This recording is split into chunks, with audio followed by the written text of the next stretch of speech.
60 years ago, Sydney was terrorized by a notorious criminal, William MacDonald, dubbed the Mutilator by the media for his horrifying and despicable modus operandi. As homeless people's disappearances usually draw little attention, he mostly preyed on down-and-out men abandoned by society. Under the cover of the dead of night, he would lure his victims step by step to places that were dark and desolate. When his victims were off their guard, he would reveal his true nature. He would launch a fierce assault on them with his fists and feet. Then, wielding a long knife, he would stab the victims' heads and necks. What's most chilling is that even when victims were already sustaining severe injuries and on the brink of death, he would subject the victims to the most brutal indignity by severing their genitalia. His terrifying style of crime caused great fear and shock in society. Homeless people, drunkards, and others on the edge of society lived in constant fear. They worried that they might be the next victim of the murderer. They say a leopard never changes his spots, and there is something in me, it's inbuilt. It's something I can't change. On June 17, 1924, MacDonald was born into a wealthy Jewish family in Liverpool, UK. As the second child in his family, he was known for his loner personality and distant relationship with his parents. It was said that he was regarded as having antisocial personality. In 1943, at the age of 19, MacDonald was conscripted into the British Army. In 1944, one night, he was raped by a sergeant in an air raid shelter. After being discharged from the military in 1947, MacDonald was diagnosed with schizophrenia and received several months of electroconvulsive therapy at a mental hospital. Later on, he changed his name and immigrated to Canada. In 1955, he moved to Australia. Upon arriving in Australia, MacDonald was arrested and charged for touching a detective's penis in a public toilet. Since same-sex sexual behavior was a criminal offense, he was sentenced to 2 years probation. He also became notorious in parks and public toilets, which were secret meeting spots for homosexual men. In 1961, he moved to Sydney and became a construction worker. In June 1961, outside Rona Street railway station in Brisbane, a man was lurking like a beast of prey. He scanned the passers-by until his gaze settled on 63-year-old Amos Hurst. The man approached Hurst and struck up a conversation, then the two went to a nearby pub for a drink. As the night deepened, they headed to Hurst's flat, but once inside, a pair of hands stealthily reached for Hurst's neck, throttling him. Hurst struggled in vain, mumbling indistinct words as blood trickled from the corner of his mouth. However, the blood seemed to ignite the darkness within the murderer's soul. He kept throwing heavy punches at Hurst's face until Hurst slumped lifelessly on the sofa. Then he placed Hurst on the bed, stripped him of his trousers and shoes, and pulled the sheet over him as if staging a funeral. The man carefully arranged the sheet, switched off the light, and left the flat. The man was MacDonald. Between 1961 and 1962, he committed 5 murders in Queensland and New South Wales. On June 4, 1961, a heinous murder occurred in Sydney. The victim, 41 years old Alfred Reginald Greenfield, was found naked, with over 30 savage stab wounds and his genitalia completely severed. MacDonald, the killer, was dubbed the Mutilator by the media for this brutal act. At the time, Greenfield was sitting on a park bench when MacDonald approached him, offered him a drink, and lured him to nearby baths with the promise of more alcohol. After Greenfield fell asleep, MacDonald stabbed him approximately 30 times, removed his genitalia, placed them in a plastic bag, and dumped them into Sydney Harbor. On a night in 1961, a horrifying murder occurred at the public toilet in Sydney's Moore Park. Ernest William Cobbin, 37 years old, met a fate similar to Greenfield. MacDonald, prowling the streets for prey that night, began his sinister plan upon encountering Cobbin. He cunningly approached Cobbin and lured him to the public toilet in Moore Park. Inside, after drinking beer together and as alcohol lowered Cobbin's guard, MacDonald put on a plastic raincoat. While Cobbin sat defenselessly on the toilet seat, MacDonald struck with a swift uppercut to Cobbin's neck and stabbed him with a knife, accurately severing Cobbin's jugular vein. Blood spurted onto MacDonald's arms, face, and raincoat. Cobbin tried to block with his arms, but MacDonald continued stabbing. Eventually, MacDonald severed Cobbin's genitalia, placed them along with the bloody knife in a plastic bag, and left the scene nonchalantly. On his way home, he washed off the blood from his hands and face as if nothing significant had happened. On March 31, 1962, in Darlinghurst, Sydney, A quiet night was shattered by violence. At the end of an alley, a man with his wife and young child saw Frank Gladstone McLean, injured and bleeding, huddled in the corner. The culprit was MacDonald. That day, he bought a knife from a Sydney sports shop. At dusk, he followed McLean from a hotel. At a corner, he talked to McLean and invited him for drinks. McLean followed him into the alley. Then, MacDonald stabbed McLean's throat.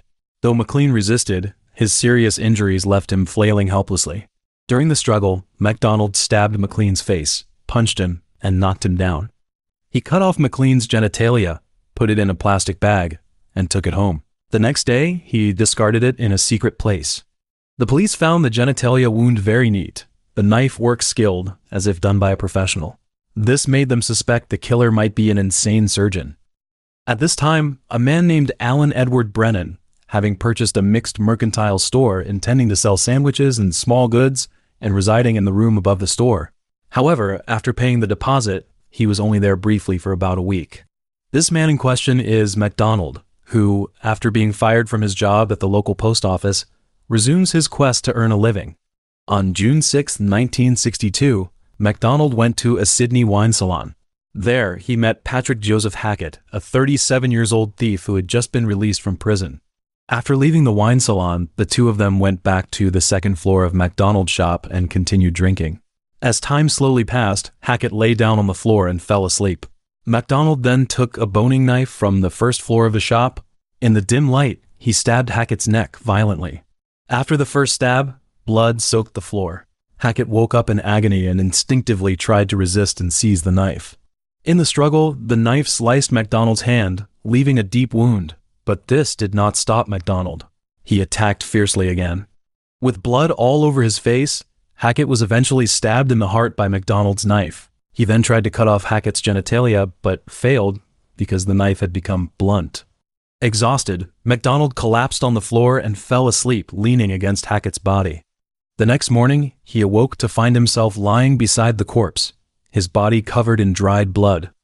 Panicked, he quickly washed himself, then went to the hospital to have his hand wound stitched, claiming he had accidentally cut himself in the shop. After cleaning up the blood, he hurriedly left Sydney for Brisbane to evade the police. 3 weeks later, MacDonald's shop neighbors noticed a foul stench and the health department reported it to the police. The police found a decayed body. The autopsy indicated it was a man in his 40s, matching Brennan's age. They concluded that the victim was the missing shopkeeper Brennan and put a notice in the newspaper's obituary column. One of MacDonald's former post office colleagues saw the notice, believed it, and even attended a small memorial at a local funeral home. At that time, MacDonald had fled to Brisbane and then moved to New Zealand. Always anxious and thinking the police were after him, he was troubled by his twisted mind and urge to kill, which drove him back to Sydney. Back in Sydney, he ran into a former colleague who said in surprise, "I thought you were dead." Panicked, MacDonald responded in a low voice, "Leave me alone," and hurriedly left for Melbourne. The former colleague realized something was wrong. If MacDonald was alive, then whose body was found in the shop? He immediately reported to the police. Initially, the police didn't believe him, thinking he was drunk or mad, and told him to go home. Undeterred, he returned to the police station the next day, but was still ignored. He then went to a newspaper and told a crime reporter. The reporter, finding the story credible, published an article titled "The Case of the Walking Corpse." The article caused a public outcry. Under pressure, the police revisited the case, exhumed the body, and found it was Hackett's, not MacDonald's. The forensic examination revealed multiple stab wounds and severe genitalia, similar to the mutilator's modus operandi. The truth began to emerge. In the course of the police's all-out efforts to trace the case, they obtained a clear identification photo of MacDonald, which they quickly distributed to every newspaper across the country in the hope of soliciting valuable clues from the public. At this time, MacDonald was working at the Melbourne Railway Works under the alias David Allen. In order to evade the police, he dyed his hair and grew a beard. However, his disguise was ineffective. His colleagues saw the photo in the newspaper and recognized him, informing the police. The Melbourne police acted swiftly and arrested him when he went to collect his weekly wages. During the interrogation, MacDonald freely admitted to his crimes and displayed an unsettling composure. He provided a detailed account of each murder he had committed, He claimed that he was driven by an irresistible urge to kill. He mentioned being raped in his teenage years, an experience that left him with incurable psychological trauma. He stated that he often heard voices in his head telling him that his victims were the person who had sexually assaulted him. On August 15, 1963, MacDonald was formally charged with 4 counts of murder. In September of the same year, the trial began, becoming one of Australia's most sensational cases at the time. In court, MacDonald pleaded not guilty on the grounds of insanity and gave a detailed account of the murders. He calmly described how he castrated the victims, put their genitalia in plastic bags, and took them home. His graphic descriptions were so shocking that some jurors fainted in court and had to be removed. Despite evidence suggesting his mental issues, the jury ignored the insanity defense and found him guilty. The judge called it the most brutal case he had encountered in his years as a judge, reflecting a total disregard for human life.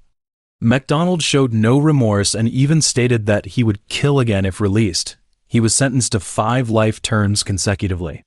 In 2003, MacDonald claimed he wouldn't last 5 minutes outside.